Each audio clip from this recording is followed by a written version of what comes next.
Good day, folks. This is Greg Judy at Green Pastures Farm. Ike and I just got through doing the chores, and I wanted to make this video. We actually have a new announcement to make at Green Pastures Farm, and it has to do with this fellow in front of me. Ike, you've been with us now a year. When did you come? Started April 1st of last year, came in about March 28th or 29th. Connor, the previous intern, was finishing up here and kind of had a nice overlap and started right as he was leaving. Yeah. So I've been here a full year past, make it April 1st. And before you came to us, you were with Joel for like a summer, weren't you?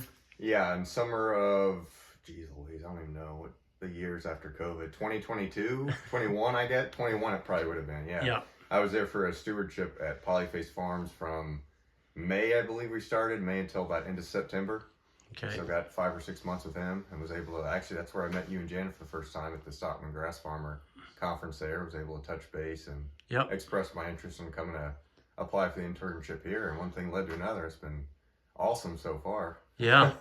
Well, Jan and I talked it over, and we kind of been looking at you, the way you performed over the year, and you're a really good fit with Isaac. You and Isaac seem to get along really well, and you're a self-starter. You've got it. You've got some age on you, which takes a lot of that stupidness out. I'm looking at myself. I mean, when I was younger, golly. But you've been around a little bit, and anyway, what I'm getting at, folks, is Ike is now full-time. You came on the 1st of April. Yep. And so you and Isaac are both our full-time employees now, and then Jackson is our intern, and Jackson will be with us for a year. He came on the 1st of December. So, we're extremely happy to have Ike, and, he's done well. We feel like, we can leave, and if we tell you to go do something or this is what needs to be done, you're going to do it, and you're going to do it better than we are.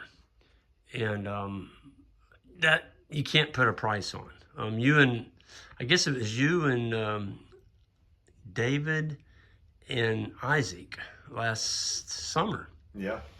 Took the farm we were almost gone a month to Europe. And of course, now we weren't doing a lot of calving at that time, but still there was a lot of things going on that you all had to deal with. As you find out on a farm, there's there's always something. Always something. Yep.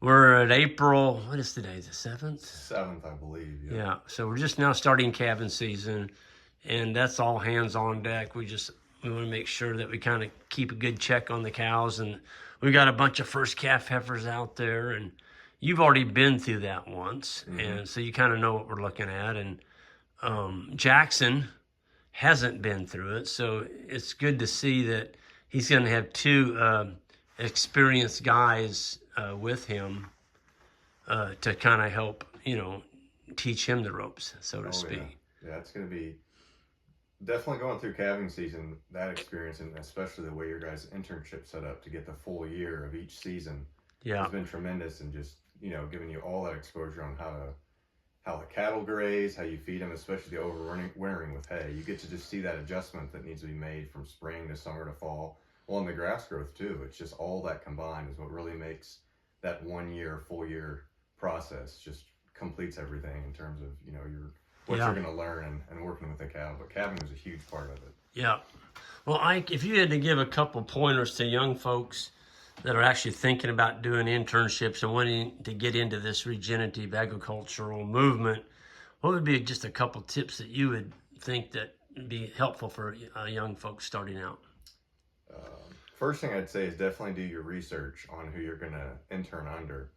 I mean, kind of like in any other field, if you're going to go intern, and try and obviously find the best person in that field, or the person who you admire the most, you kind of look up to, who's doing a lot of the practices you eventually want to do on your place, if you were to get a place. And just, if they're not doing an internship, maybe just shoot them an email and say, I'm interested in the way you guys do stuff. Could I maybe come on and help you out in exchange for board, or maybe a little pay, or whatever. I can find a place close by to help you out. But definitely do your research and find some place that's got the practices you're looking to get into, and approach it with a very open mind and a humble, teachable spirit. I'll say that. And because you are brand new at this, and going to be working with somebody that's probably doing this, has been doing it most of their life, so they know, they've been doing it a lot of them cases longer than that person's been alive. So definitely approach it with a very humble, teachable spirit, and come with a good work ethic. Don't, most of this stuff is agriculture and farm type labor. Don't think you're going to come out here and just sit in front of a computer screen, or every day he's going to be putzing around on a quad looking at, trees growing or the acorns falling off the ground. It's going to be very hard days. There's going to be light days too, Right. depending on what type of season you're in or the projects you're on. But be, I'd say just in that regard, somewhat physically fit, be able to do some manual labor. But I'd say those top three are definitely, at least in my experience of screening other intern applicants too, and some people who are interested, those are usually the top three things that pop up is maybe a weakness or so in one of those areas. And be realistic about it, your experience and what you're going to come do, and life here on the farm. If it's going to be your first time sitting in front of the farm, I know a lot of them have these like dreamt up preconceived notions, but if the guy or gal's doing it the right way, you want to go work under it. It's a business, it's a working farm, so it's not going to be a resort, type lifestyle. There's going to be some hard work involved, and that just goes with it. So yeah, it's not going to be a year vacation. No. Nope. We've had that. We've picked out most of the people that when they come in to interview, we can kind of screen that out now a little bit. And it's easy to tell, I think, a lot of times, especially if a kid or guy or gal's had some previous farm experience or just manual labor experience in their life. It usually makes all the difference in terms of their work ethic too. Yeah. That's another big one, is just have a really good work ethic. Well, I would say, that's definitely one of the top skills that you have, is you can kind of see what needs to be done, and you don't have to be told every move to make. And that, to me, especially me and Jan both, that's refreshing to have somebody that can reach out and see what needs to be done.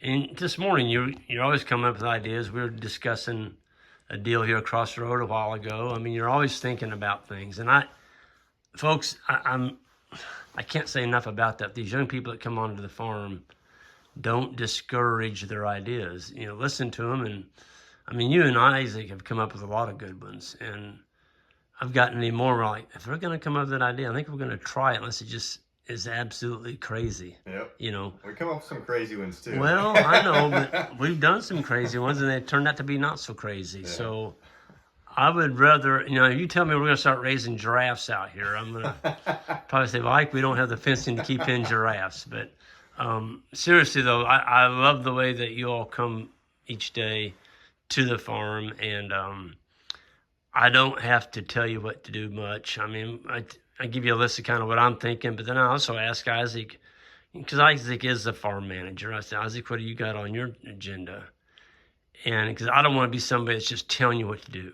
I don't want you to be an order taker. I want you to be a thinker, and to be able to think on your feet. And so I just want to say thank you, Ike. Jan and I are excited about having you on full time, and we look forward to, in the future, you being a part of Green Pastures Farm. Yeah, and I'll thank you both too for the offer. It really has been a dream come true. And I mean, just the amount I look back that I've learned this past year has been just tremendous. The amount of knowledge I've learned and experience, just having 1 year under my belt. I can't wait to see what happens over the next one. So it's incredible. So. Well, thank you. And we appreciate you, Ike. And folks, we're going to go ahead and sign out of here. And those of y'all new to the channel, hit that subscribe button on the way out. That'd be awesome. And we'll see you next time.